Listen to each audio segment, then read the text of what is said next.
Para tomar contacto con el diputado nacional y candidato también en estas elecciones legislativas, Pablo Carro, en una semana en la que la institucionalidad volvió a ponerse en un fuerte debate, ¿no? Porque el Congreso Nacional, que había ratificado la ley de emergencia en discapacidad, que avanzó en la ratificación de la ley de financiamiento universitaria, ahora se encuentra con las decisiones de Javier Milei y de su gobierno de querer desconocer ese mandato parlamentario y en definitiva la representación popular que tienen tanto diputados como senadores en el Congreso para intentar encajonar fondos que van para los sectores claves como son la educación universitaria y los sectores más vulnerables como pueden ser las personas con discapacidad.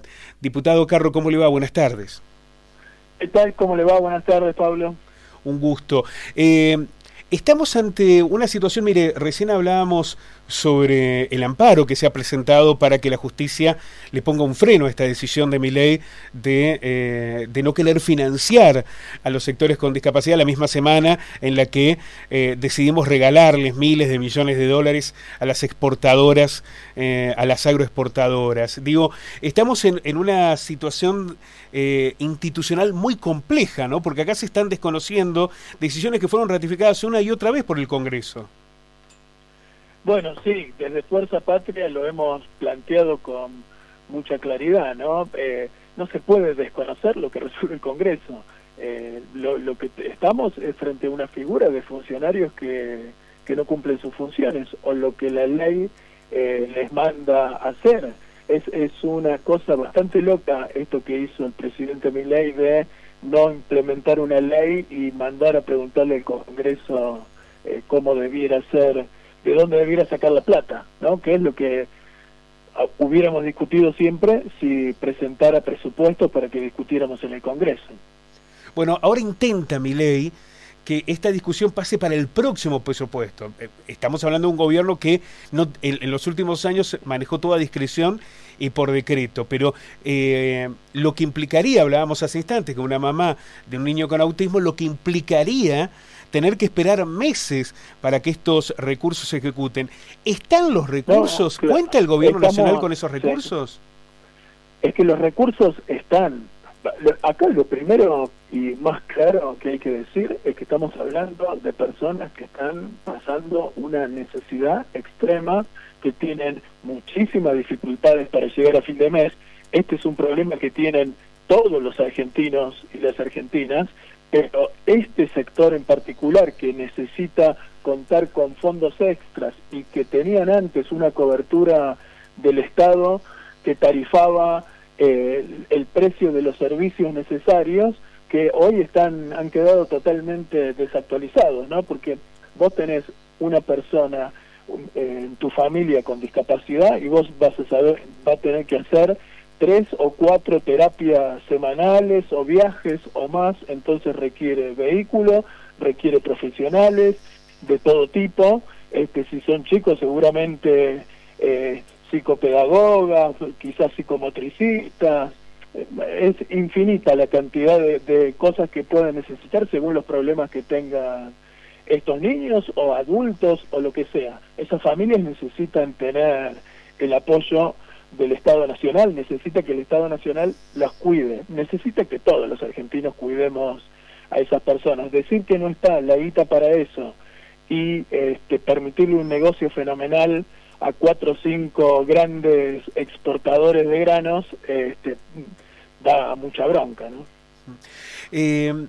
Todo esto se da en un marco en el que estamos debatiendo el estado de vulnerabilidad de las personas con discapacidad. En algún momento lo hicimos con los jubilados, lo que está pasando con los asalariados. Ayer el INDEC, diputado, dio a conocer cifras de que hubo una baja abrupta de la pobreza, que pareciera que cayó entre 20 y 30 puntos. ¿Qué mirada, qué diagnóstico usted realiza de esos números que dio a conocer el INDEC? Mirá, podría hablarte en un sentido técnico sobre los instrumentos de medición. Lo que resulta evidente para cualquiera que circule por las calles, que labure en la calle, sabe que los comercios están cerrando, que la gente no llega a fin de mes, que lo ves en tu casa, lo ves en la casa del vecino, el que está dando vueltas con un auto que es repartidor o taxista, lo que sea, lo ves todos los días, lo ves en las paradas de colectivos, no importa lo que digan las estadísticas oficiales, que por supuesto están desfasadas, no es que hagan trampa con el número y mientan.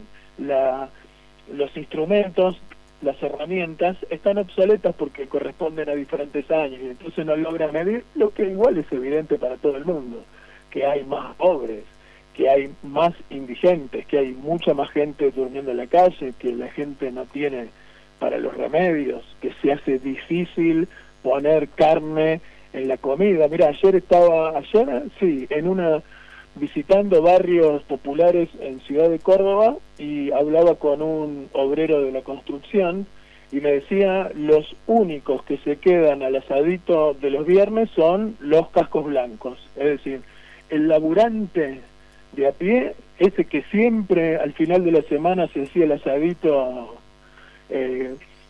antes de irse a su casa, hoy la mayoría de esos laburantes te saltean ese asadito que era religioso, ¿entendés? Porque le cuesta, me decía, si entras en el asadito tenés que poner 15 lucas.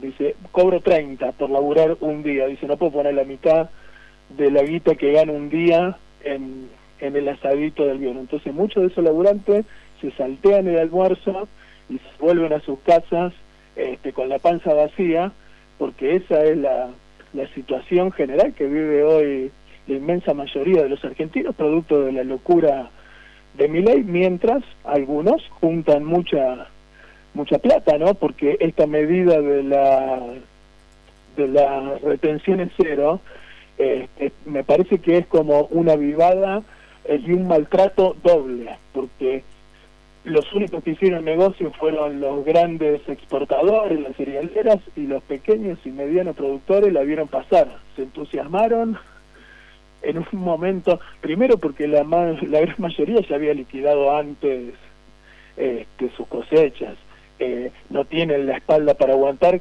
como para estos grupos, pero después encima de que se pierde de recaudar casi 2.000 millones de dólares, Estados Unidos le dice, che, pará que esa medida me perjudica porque le estás vendiendo a los chinos más barato que yo, y dan marcha atrás, ¿sí?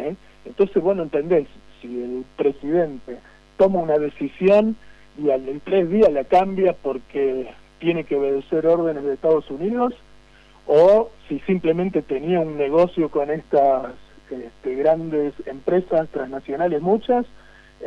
Lo que sí es cierto, que el que labura de sol a sol se le vuelve cuesta arriba y nunca viene nada para ese lado, ¿no?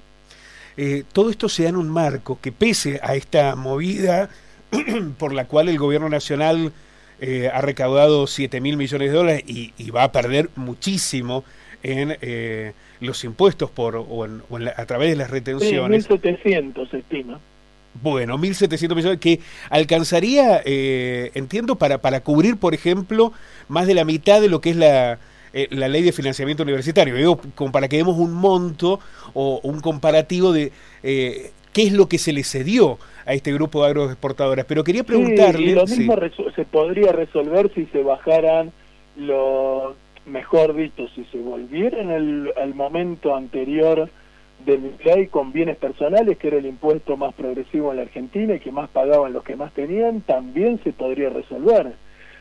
Y la Argentina es un país rico, está muy endeudado, pero es un país rico, no tiene mucha riqueza natural y tiene mucha riqueza industrial y muchas capacidades humanas para salir adelante. El tema es que hay una mala distribución de todas esas riquezas.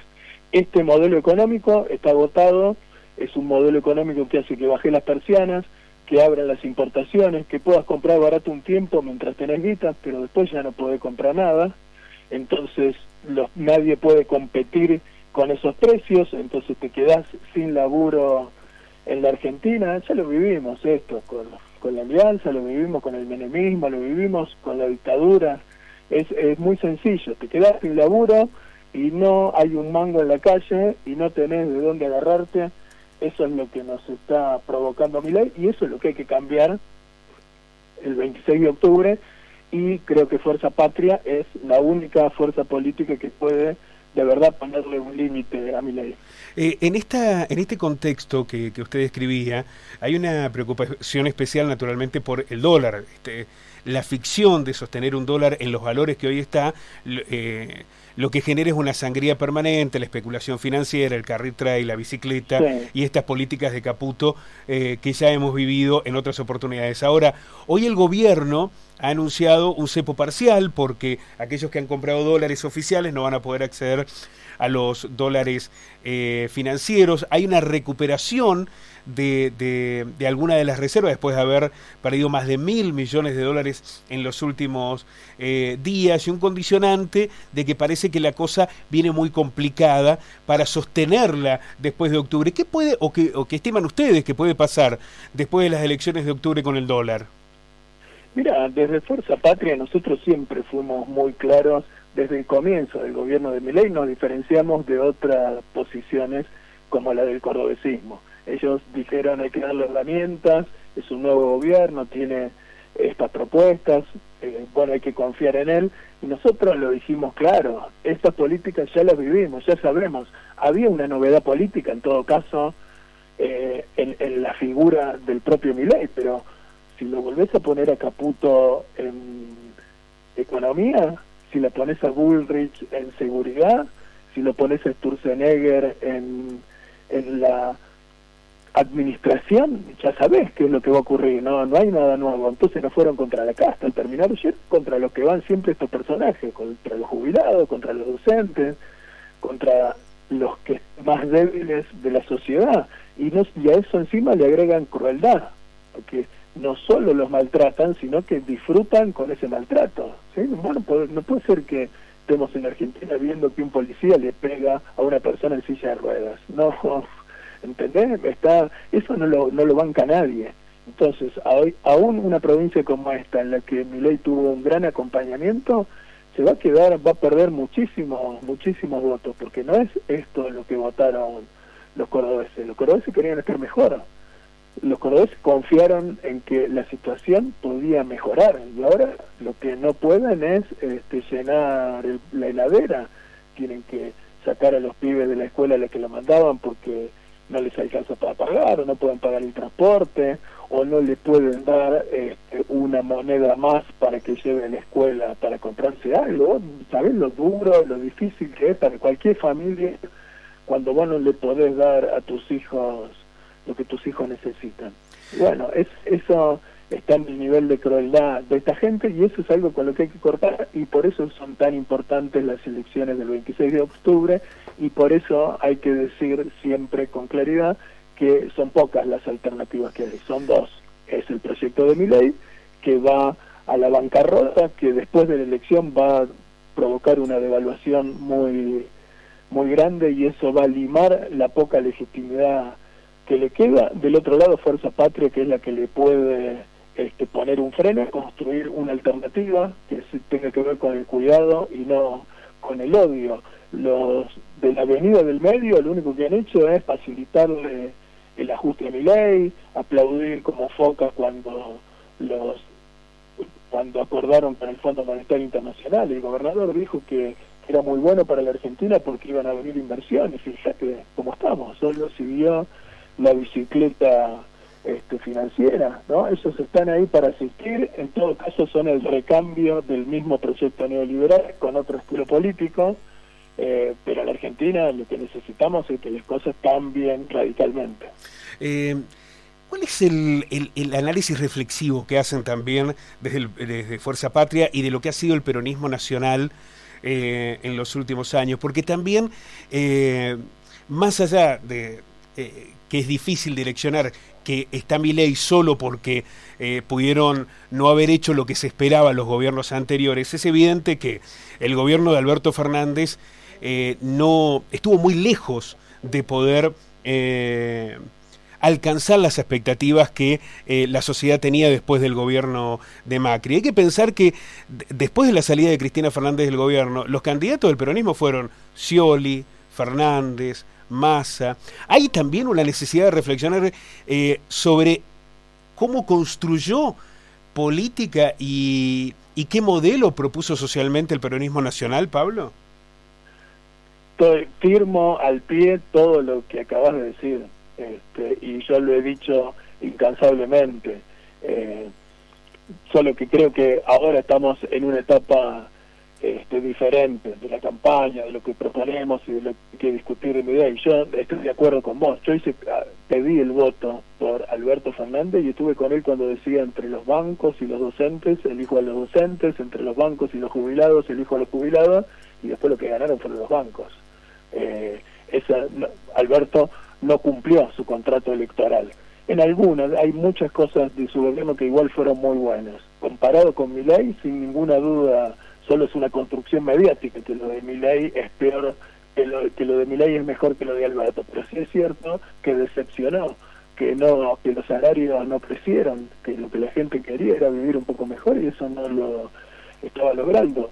Solo que el problema que teníamos con la deuda externa que nos dejó Macri, y que fue también una soga al cuello de Alberto Fernández, ahora hay que agregar toda la que está tomando Milei, que es imposible de pagar, ¿no? Una discusión que nosotros tenemos que tomar en la política de manera urgente es cómo se va a pagar la deuda, porque pagar la deuda externa es solo seguir la larga letanía del hambre de nuestra gente, ¿no? Y de los chicos sin escuelas, sin alimentos y sin salud.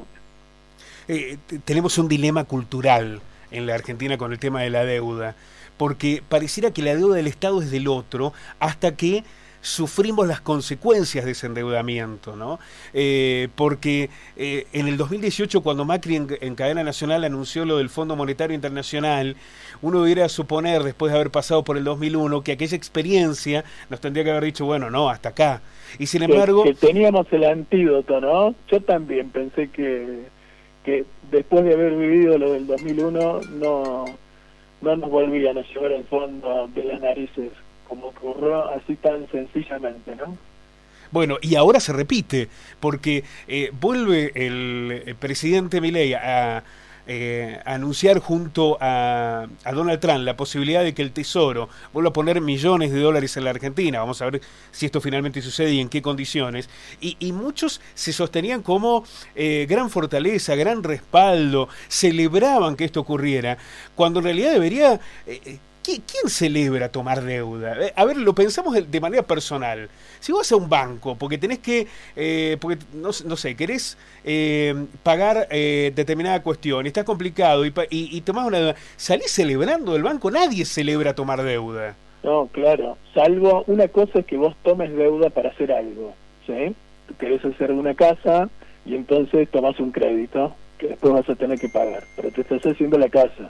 O para comprar un autito, o una habitación, o hacer un viaje. Pero celebrás la casa o el auto, no celebrás la deuda. Cuando vos tomás deuda para pagar deuda, es una situación por completo diferente, que es lo que está ocurriendo hoy. Estamos tomando deuda para pagar deuda, no estás generando nada, salvo la bicicleta financiera que se llevan de vuelta unos poquitos, ¿sí? Que están en ese negocio de poner los pesos y después llevarse los dólares, pero no hay absolutamente nada que festejar. No se está tomando crédito para construir una represa, ¿sí? No se está tomando crédito para seguir llevando el gas al resto de la Argentina, o para hacer un nuevo puerto en otro lugar. No, se está tomando deuda para pagar más deuda.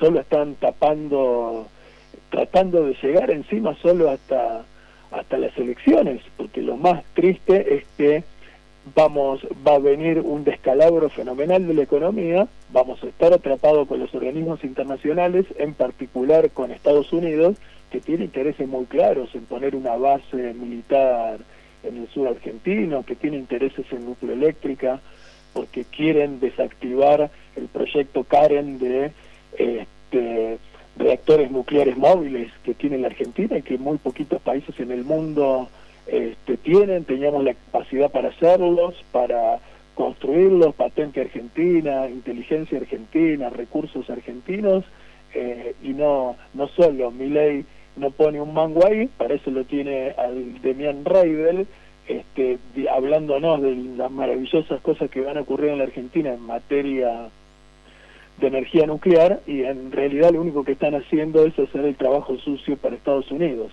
Esa es la Argentina que tenemos hoy. Por eso vuelvo a insistir con la importancia que tienen estas elecciones de medio término, ¿no? Que a veces no parecen tan importantes, pero muy importante marcar que este tipo de cosas no las queremos en la Argentina, porque no son las que van a ayudar a que la Argentina salga de la situación en la que está. Quiero agradecerle muchísimo, diputado, este contacto. Naturalmente vamos a intentar, antes de la votación de octubre, de recuperarlo para seguir debatiendo lo que sucede hoy en la provincia y en el país. Muchísimas gracias. Un gustazo.